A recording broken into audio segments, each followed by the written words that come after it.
வணக்கம் ஃப்ரெண்ட்ஸ். எங்கள் வீட்டில் தீபம் ஏற்ற ஆரம்பித்து விட்டோம். தீபம் ஏற்றி விட்டாச்சு. ஆமாம், விளக்கு பொருத்திட்டோம். ஆமாம், இன்னும் வேலை தொடர்ந்து கொண்டே இருக்கிறது. விளக்கு பொருத்தி சாமி கும்பிட்டுட்டு வேலை பார்க்க தொடங்க போகிறேன். இன்றைய நாள் எனக்கு ஒரு உற்சாகமான நாளாக உள்ளது. என்னென்னா, வீட்டை சுத்தம் செய்வது எனக்கு ரொம்ப ரொம்ப பிடித்த வேலை. அது எனக்கு ரொம்ப பிடிக்கும். நான் வேலையை எப்போதும் நேசிச்சுக்கிட்டே இருப்பேன். இந்த வரை நம்ம என்ன பண்ணணும்னா, நமக்கு வாக்கிங் உடம்புக்கு எதுவும் தேவையில்லை.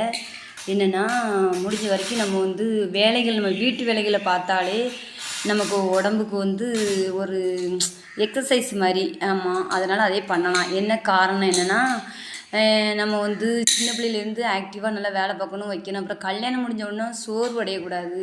மெயினாக மாதமாக இருக்கிற டைமில் நல்ல வேலை பார்த்து நமக்கு நார்மல் டெலிவரி ஆனால் மட்டும்தான் அந்த மாதிரி ஓட முடியும். நீங்கள் பயந்துக்கிட்டு எனக்கு சிசேரியன் பண்ணுங்கன்னு சொன்னீங்கன்னா ரொம்ப ரொம்ப கஷ்டம். அதனால்